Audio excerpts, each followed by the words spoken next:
6절부터 10절입니다. 골로새서 2장 6절부터 10절. 찾으셨으면 함께 읽겠습니다.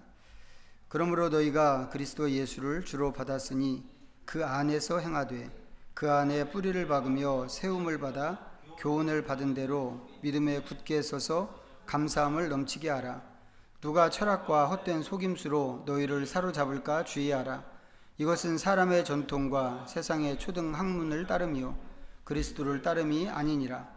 그 안에는 신성의 모든 충만이 육체로 거하시고 너희도 그 안에서 충만하여졌으니 그는 모든 통치자와 권력의 권세의 머리시라. 아멘. 우리가 지난주에는 시대 정신에 대해서 조금 나눴습니다.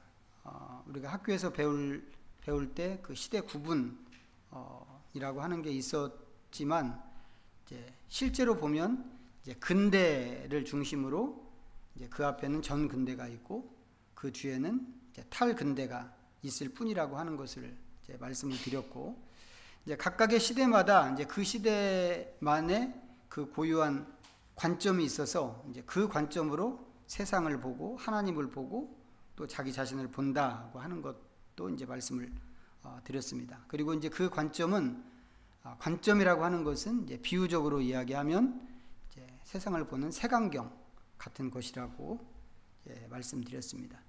실제적인 예를 한 가지 들어보면 이제 이런 것이 있습니다. 이제 몇 년 전에 있었던 일인데, 아이들한테 장래 꿈이 뭐냐 이제 이렇게 물어보면 건물주가 되는 게 꿈이라고 이제 그런 대답이 있었습니다. 이제 건물주가 돼서 이제 매달 들어오는 월세로 돈 걱정하지 않고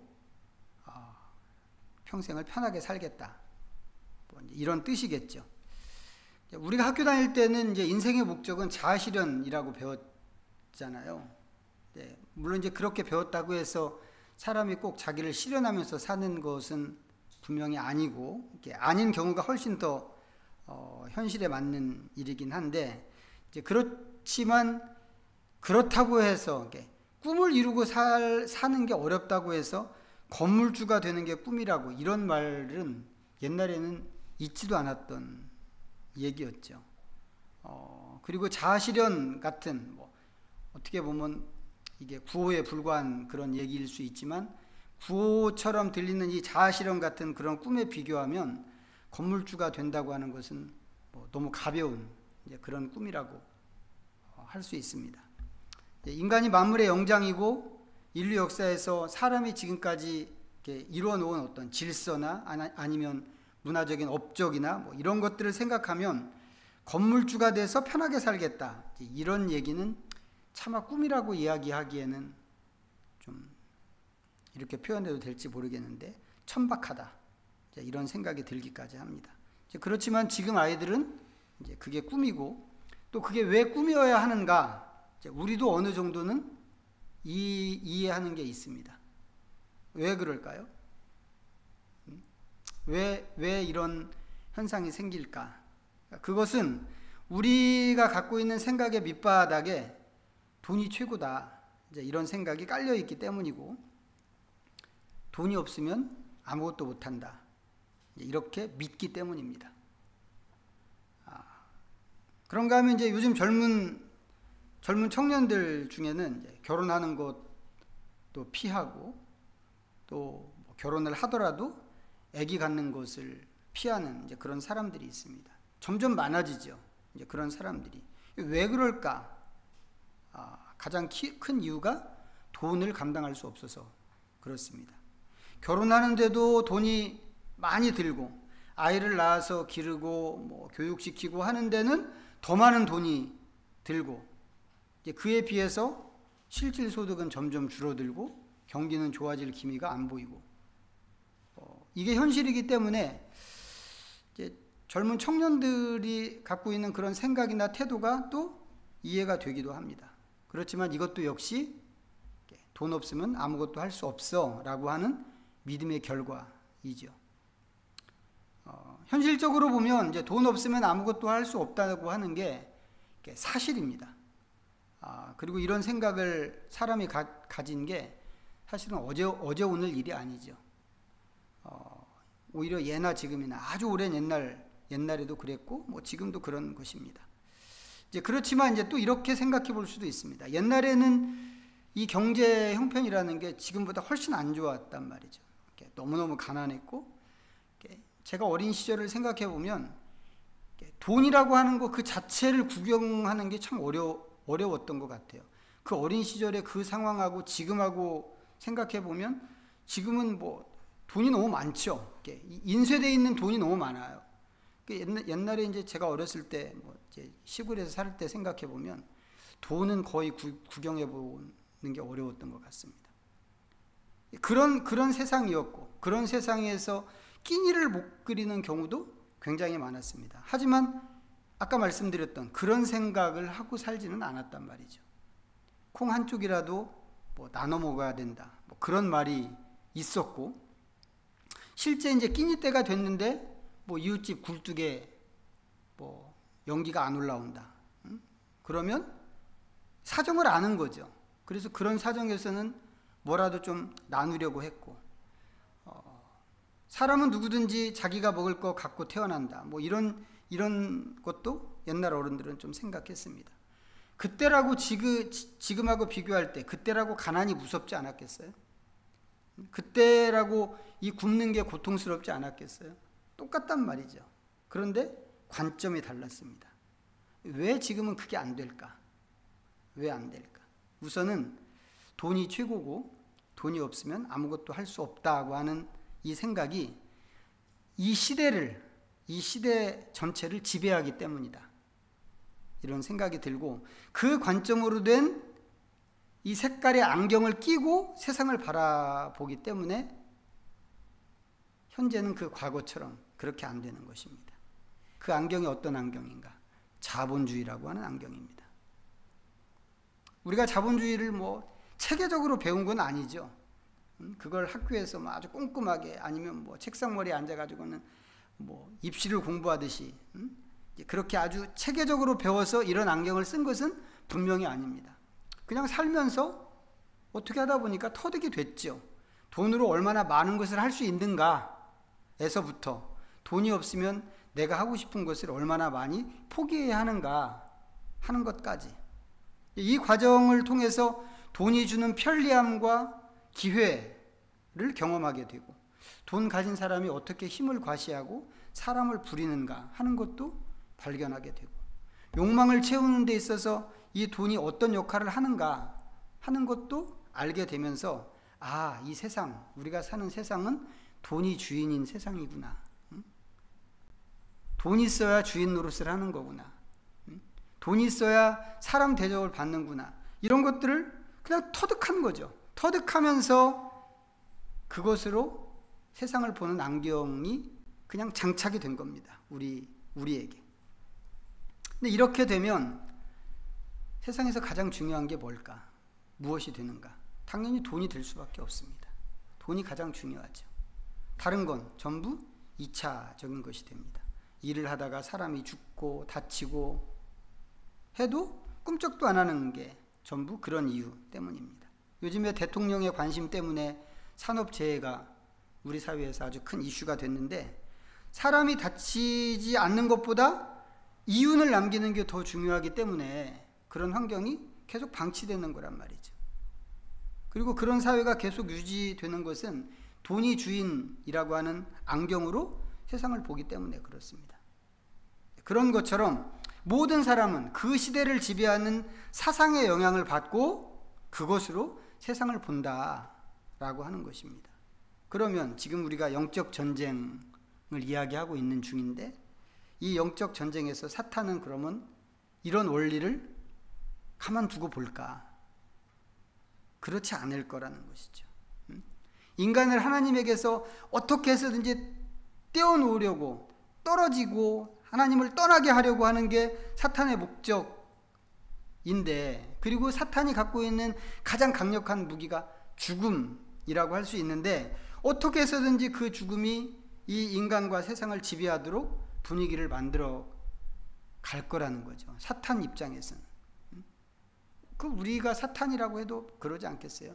야, 이게 기회구나. 응? 이거를 어떻게 이용해서 사람들을 홀려서 하나님에게서 떠나게 할까? 이런 생각을 당연히 우리라도 할 수 있게 되죠.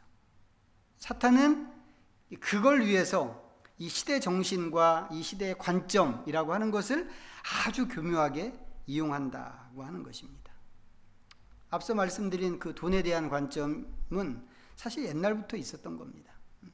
예수님께서 돈과 하나님을 겸해서 섬기지 말라고 말씀하신 걸 보면 옛날 사람들도 그런 원리를 알고 있었죠. 그런데 그게 시간이 지나면서 근대 이후에 더 극대화된 거죠. 우리 시대에 와서는 그게 주류가 된 것입니다. 한 시대 안에도 이제 여러 가지 사상과 정신들이 있습니다. 그리고 그것들이 뭐 크고 작게 이제 여러 모양으로 영향을 끼치게 되어 있죠. 이제 그 중에서도 특별히 더 힘을 발휘하는 게 있는데 지금은 그것이 자본주의라고 하는 것이죠. 옛날에는 어땠을까요? 그렇다면 옛날에는 신약 성경이 기록되던 시대에는 영지주의라고 하는 게 대세였습니다. 영지라고 하는 것은 이제 말 그대로 영적인 지식이라고 하는 뜻이거든요. 이 영지주의는 이제 고대 헬라 사상에서 유래한 그런 사조인데 인터넷을 검색해 보니까 민간신앙이라고 이렇게 소개를 해놨더라고요. 그러니까 헬라 사상에서 유래한 민간신앙이라고. 그러니까 출발은 헬레니즘인데 그것이 동양과 서양에 있는 여러 가지 철학과 종교하고 혼합되면서 민간신앙이 되어버렸다고 하는 그런 이야기입니다. 영지주의는 신에 대해서 이야기할 때 선한 신과 악한 신 이렇게 두 신이 존재한다고 그렇게 믿습니다. 이게 이 사람들 믿음의 가장 밑바닥에 깔려있는 그런 전제인데 선한 신은 영적인 세계를 만들고 악한 신은 물질 세계를 만들었다고 하는 게 영지주의의 골자입니다. 그리스 철학자, 이제 헬라 철학자로 이제 가장 유명한 사람이 플라톤이잖아요. 플라톤인데 플라톤은 이제 이런 얘기했습니다. 우리가 사는 세계는 가짜고 진짜는 따로 있다. 이런 얘기했습니다. 근데 사람들이 그걸 모른단 말이죠. 그걸 모르고 이 세상이 다라고 생각하고 사는데 왜 그러는가? 그것은 이 육체라고 하는 감옥에 갇혀서 진실을 볼 줄 모르고 분별할 줄 못하기 때문입니다. 그런 인간에게 구원은 무엇일까? 구원은 이 세상에서 벗어나서 진짜 세상으로 가는 게 구원이다. 플라톤이 하는 얘기입니다. 그리고는 이제 플라톤 이후에 플로티누스라고 하는 사람이 나타났습니다. 이 사람은 유출이라고 하는 것을 이야기했는데 이 신이라고 하는 존재는 워낙 충만한 그런 존재입니다. 충만하기 때문에 신에게서 모든 것이 이렇게 넘쳐서 흘러나옵니다. 이렇게 넘치는 거예요. 넘치면 이제 계속 흘러 내려가겠죠. 우리 뭐 비 많이 오면 홍수 나는 것처럼 이 신의 그 충만이 쭉 흘러 넘쳐서 나가면서 그것이 보이는 세계와 보이지 않는 세계를 형성을 합니다. 근데 이게 계속해서 이렇게 흘러나가면 먼저 나온 것들은 신에게서 점점 멀어지겠죠. 신에게서 멀어지면 이 유출된 것이 변질될 수밖에 없습니다.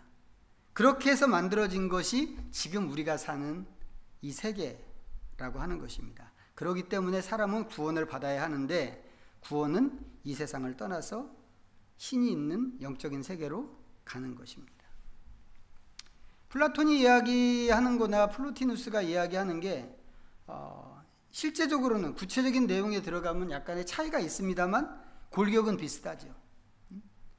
이게 헬라 철학의 기본 골격이기 때문에 이제 그런 것인데 영지주의는 이제 그런 거를 기반으로 한 정신이라고 하는 겁니다. 그러다 보니까 영지주의는 물질은 악한 것이고 영적인 것만 선하다고 이렇게 생각하고 육체로 사는 것을 감옥에 갇혀 있는 것이라고 생각하고 이 육체를 빨리 벗어버리는 게 그게 구원받는 것인데 구원은 영적인 지식을 통해서만 얻을 수 있다. 이렇게 주장을 했습니다. 그럼 이런 사상을 사탄은 어떻게 다룰까요? 사탄이 또 이걸 가만히 두지는 않겠죠. 그 시대의 지배적인 사상이었다면 사탄이 이것도 다루게 될 것이고, 특별히 교회와 성도를 상대할 때 사탄은 이것을 어떻게 다룰까? 자, 성경 한번 보겠습니다. 요한일서 4장. 요한일서 4장 391면.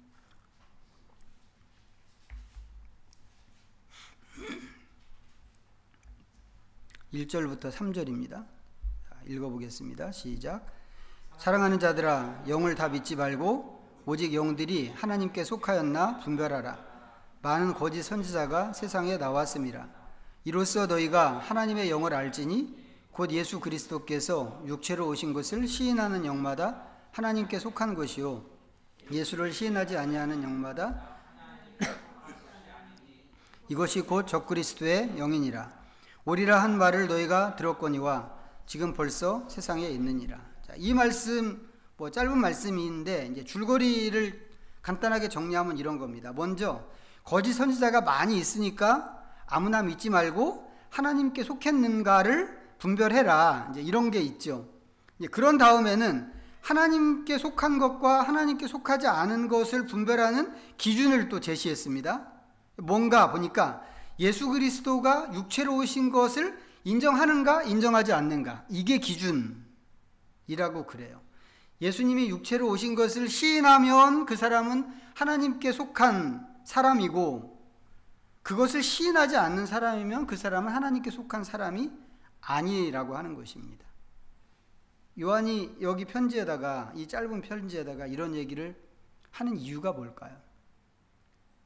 이 얘기를 왜 할까? 교회 안에 이런 사람이 있기 때문에 그런 거죠. 예수님이 육체로 오셨다고 하는 것을 인정하지 않는 사람이 교회 안에 있는 것입니다. 우리가 믿는 건 뭔가요?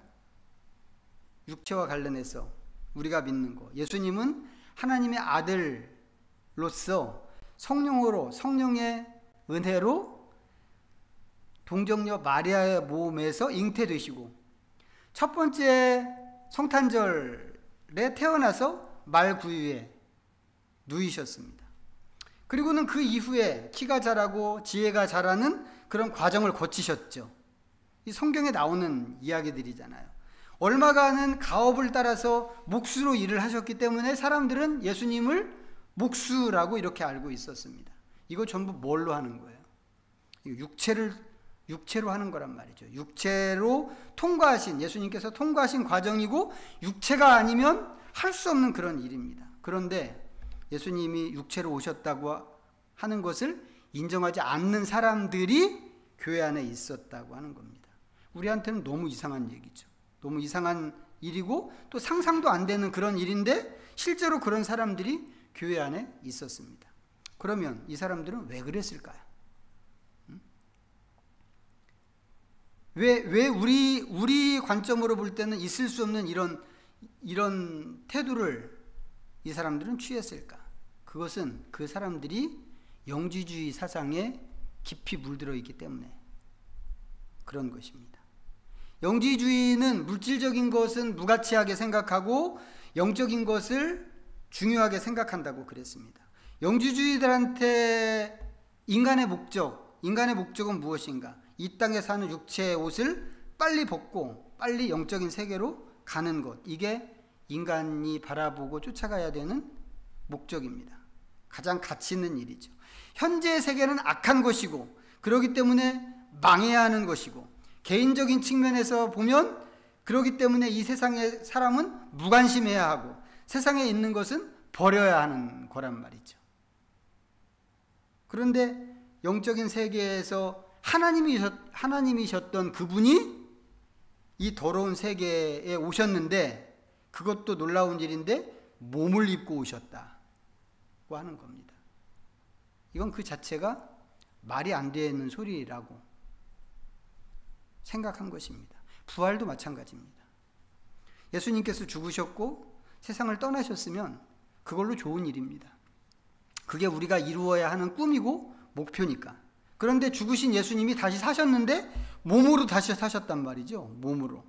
영주주의자들이 생각할 때는 이게 절대 있으면 안 되는 일인 거예요. 있을 수도 없는 일이고 있어서도 안 되는 그런 일입니다. 죽었으면 이미 그걸로 목적을 이룬 것인데 이 더러운 세상에 왜 또 몸을 입고 다시 살아나는가? 이런 게 전부 논리적으로 말이 안 되는 일이라고 생각했기 때문에 요한 1서에서 이야기하는 이 사람들은 예수님이 육체로 오셨다고 하는 것을 인정하지 않았다고 하는 것입니다. 그럼 이 사람들은 예수님을 안 믿는 사람들이었을까요? 이 사람들도 예수님을 믿는 사람들입니다. 예수님이 하나님이신 것도 믿고 성육신 하신 것도 믿고 십자가에 죽으신 것도 믿고 부활하신 것도 믿습니다. 다만 그게 몸으로 한 일이 아니고 영으로 한 일이라고 믿는 것이죠. 이런 사람들이 초대교회, 기독교 역사에서 보면 초대교회 아주 유명했고 또 교회를 시끄럽게 했던 이단들이었습니다. 근데 그 사람들이 전부 교회 안에 들어와 있는 것이죠. 우리는 이제 교회 안에 보통 이제 생각할 때 교회 안에 들어온 사람이면 다 구원받은 것으로 이렇게 쳐주지요. 우리는 그렇게 쳐주는 게 있죠. 그런데 요한은 이런 사람들을 하나님께 속하지 않은 사람이라고 딱 규정을 해버렸습니다.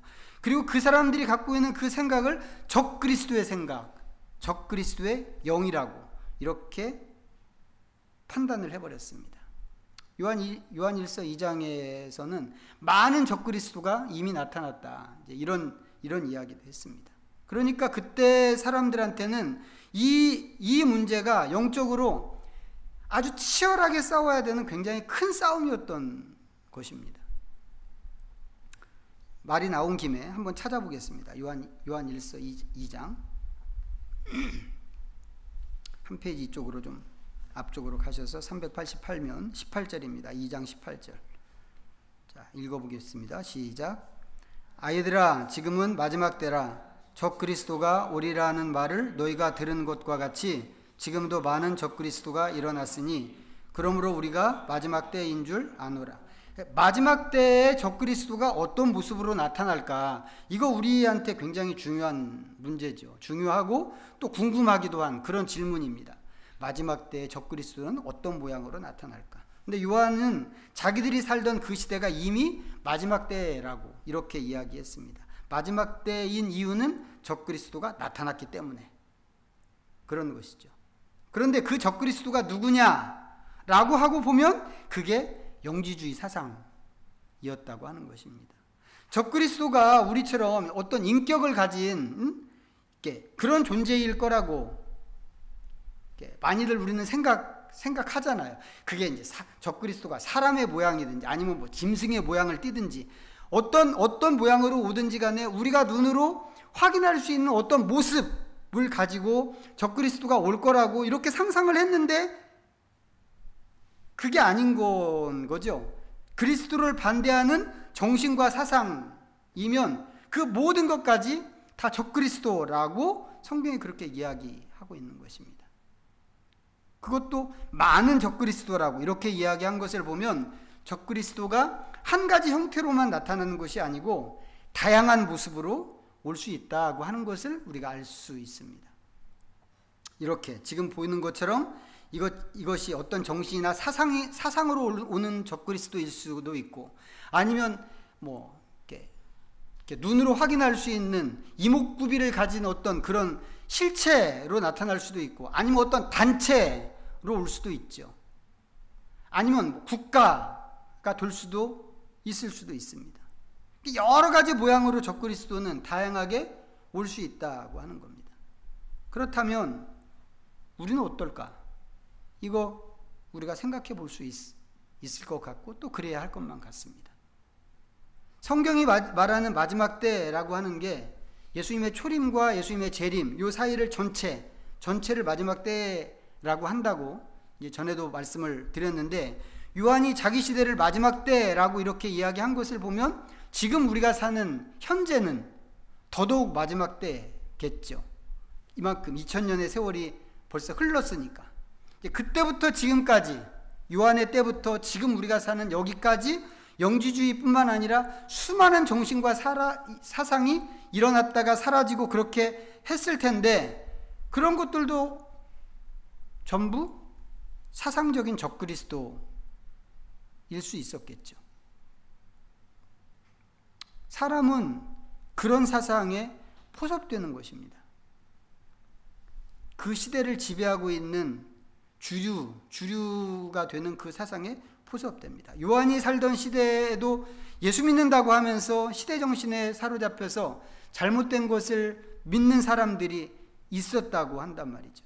그렇다면 다른 시대에도 얼마든지 그런 사람들이 있지 않겠나 하는 것입니다. 지금은 어떨까 그러면? 지난주에 말씀드릴 때 사람은 자기가 사는 시대의 관점으로 색안경을 쓰고 있다, 이런 말씀 드렸고, 그 관점에 의해서 그 관점으로 하나님을 보고 세상을 보고 자기 자신을 보고, 자기가 보는 색깔로 하나님과 세상과 자기 자신을 보고 또 그것을 해석하고 이해한다고 하는 것을 말씀드렸습니다. 영주주의 같은 경우에는 하나님을 유일하신 하나님으로 보지 않고 선한 신과 악한 신의 한 축으로만 이렇게 생각했습니다. 하나님께서는 세상을 만드셨죠. 세상을 만드시고 하나님 보시기에 좋았다고 이렇게 말씀하셨습니다. 그런데 영지주의자들은 그 세상을 악한 것으로 보고 거기서 빨리 탈출해야 된다고 이렇게 생각을 했습니다. 이런 사상이라면 하나님이 만드신 우리가 사는 이 세상에 대한 어떤 책임감 같은 것도 있을 수 없습니다. 이거 버리고 빨리 가야 되는 거니까.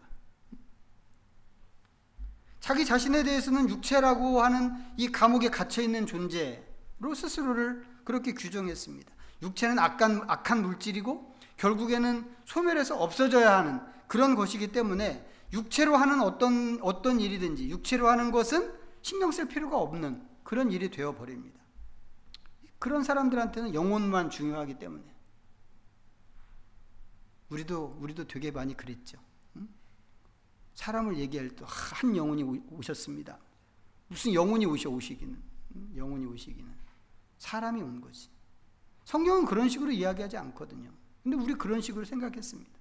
지금은 좀 많이 달라졌지만 제가 초신자였을 때만 하더라도 이 세상은 진짜 죄 많은 이 세상은 내 집 아니네 였죠. 그런 생각이 지배했죠. 빨리 가야 된다고. 이 1세기에 있었던 그런 사상인데 우리가 20세기에도 영향을 받고 있었던 것입니다. 이 사람들한테는 영혼만 중요하기 때문에 육체로 하는 것에 대해서는 책임감이 없습니다. 도덕적이지도 않고 그랬다는 것이죠. 그런 사상이 기독교 신앙에 어떤 영향을 주었을까를 생각해 볼 수 있는데, 우선 생각할 수 있는 게 이제 앞에 말씀드렸던 요한 서신에서 나오는 얘기하는 예수님의 육체성을 부인하는 것. 이게 이제 큰 영향이죠. 하지만 그것만 있었겠어요? 예수님이 육체로 오신 것만 부인하는 그걸로만 영향을 주었을까? 육체로 하는 것은 신경 쓸 필요가 없어 라고 그렇게 주장하는 사람들인데, 죄는 어떻게 생각했을까? 죄는 거의가 몸으로 짓는 거잖아요. 물론 생각으로 짓는 죄도 있지만 실제로 죄가 되는 것, 사회적으로 죄가 돼서 제재를 하고 하는 것 전부 몸으로 짓는 죄란 말이죠. 영지주의자들은 죄에 대해서 그럼 어떤 태도를 취했을까? 역시 별거 아닌 것으로, 그거는 더러운 육체가 한 일이니까 별거 아닌 것으로 그렇게 생각한 겁니다. 몸으로 하는 것이고 궁극적인 순간에는 없어지는, 전부 사라질 것이기 때문에 이 사람들은 실제 죄에 대해서 그렇게 심각하게 생각하지도 않았습니다. 그런데 하나님께서는 반대였다는 거죠. 죄에 대해서 하나님은 여전히 예민하신 하나님이십니다. 지난달에 우리 요한계시록을 읽으면서 보셨지만 하나님께서는 심판하실 때 우리의 행동에 대해서 심판하신다고 그러셨습니다. 복음서에서도 예수님께서 말씀하신 내용이에요. 행동을 심판하신다는 게. 몸으로 죄를 짓는 것이라고 해서 죄가 없어지는 게 아니다, 이런 얘기입니다. 우리한테는 부활이 약속되어 있죠. 근데 그 부활이 영적인 부활이 아니라는 거죠. 몸이 부활하는 겁니다. 물론 그 몸은 지금 몸하고 다른 몸이에요. 지금 몸보다 훨씬 더 업그레이드된 아주 신비롭고 거룩하고 영광스러운 썩지 않는 몸으로 된 그런 몸이죠. 어쨌거나 우리는 육체로 변형될 그런 예정입니다. 그렇다고 하면 이 몸은 소멸될 거니까 함부로 굴려도 되는 그런 게 절대로 아닌 것이죠. 바울은 고린도 교회에게 음행을 경고할 때 몸 안에 죄를 짓지 말라고, 음행은 몸 안에 죄를 짓는 것이라고 이런 말로 경고를 했습니다.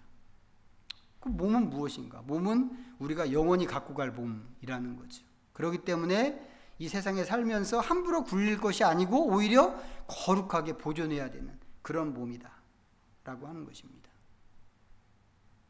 이런 식으로 세상의 정신과 또 시대를 지배하는 사상은 하나님의 생각과 반대인 경우가 되게 많습니다. 이 주일 한 번 드리는 예배에 이 아까운 시간에 한 번 듣는 설교인데 이 시간에 굳이 이렇게 골치 아픈 이야기를 하는 이유가 바로 이런 것 때문이란 말이죠. 시대 정신에 포섭되어서 살게 되면 우리의 믿음이 하나님이 원하시는 방향으로 가기가 어렵기 때문에 그런 것입니다. 교회는 다닐 수 있습니다. 신앙생활도 열심히 할 수 있습니다. 교회가 요구하는 신앙생활을 열심히 할 수도 있습니다. 하지만 그것 가지고 하나님에게 속했다 이렇게 단정할 수는 없다고 하는 것이 사도 요한이 편지에서 하는 이야기입니다. 사람의 생각이라고 하는 게 제가 첫 번째 시간에도 이 생각을 아주 좀 점수를 낮게 줬는데 이 사람의 생각이라고 하는 것은 너무 특이해서 자기가 한 거짓말 아니라고 믿어버리기까지 합니다. 제가 하는 말이 아니고 심리학자들이 실험으로 확인한 그런 이야기입니다. 저는 이게 굉장히 위험한 일이라고, 우리 믿음과 관련 지을 때 굉장히 위험한 일이라고 생각하는데, 거짓말을 해놓고 나 거짓말 안 했어 라고 또 다른 거짓말을 덮어 씌우는 게 아니라 자기는 진짜 거짓말을 안 했다고 믿어버리는 게 인간이더란 말이에요. 이 인지부조화라고 하는 건데, 그렇다면 믿음도 마찬가지 아닐까?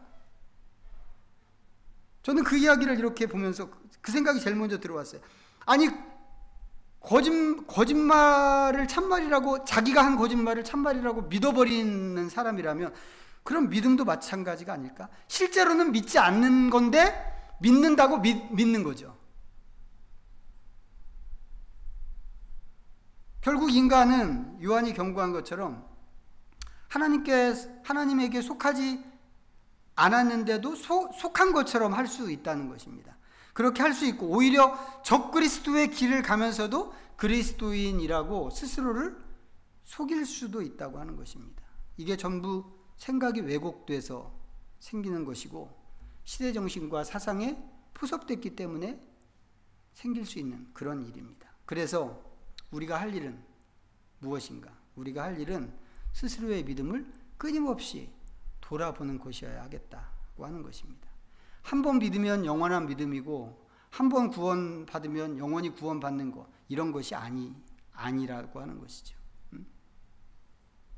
고린도후서 13장 한번 보겠습니다. 고린도후서 13장 300페이지 13장 5절입니다. 읽겠습니다. 시작. 너희는 믿음 안에 있는가? 너희 자신을 시험하고 너희 자신을 확증하라. 예수 그리스도께서 너희 안에 계신 줄을 너희가 스스로 알지 못하느냐? 그렇지 않으면 너희는 버림받은 자니라. 고린도 교회 성도들에게 하는 이야기인데, 우리가 목적지를 향해서 무작정 달려가는 것, 그게 중요한 게 아니고 스스로를 돌아보는 게 중요하다고 하는 그런 말씀입니다. 무엇보다도 나는 현재 믿음에 있는지, 내 믿음은 참 믿음인지 이것을 살필 수 있어야 되고, 더 깊게는 나는 어떤 정신의 지배를 받고 누구 편에 서 있는가, 이것을 점검할 수 있어야 되겠다고 하는 것입니다. 그렇게 하지 않는다면 그냥 종교 생활만 열심히 하고 실제 믿음은 헛것이 될 수 있기 때문에 그렇습니다. 기도하겠습니다. 오늘 주신 말씀 다시 한번 생각하면서 이 시간 하나님 앞에 잠시 묵상합니다.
은혜로우신 하나님, 하나님께서 우리를 특별한 존재로 지으셨지만 우리는 오히려 특이한 존재가 되어버렸습니다. 자신이 한 거짓말도 거짓말이 아니라고 믿는 우리는 하나님도 속이고 세상도 속이고 자기 자신도 속이는 존재입니다. 그러나 무엇보다도 우리는 다른 생각에 쉽게 포섭되어서 하나님의 관점을 왜곡합니다.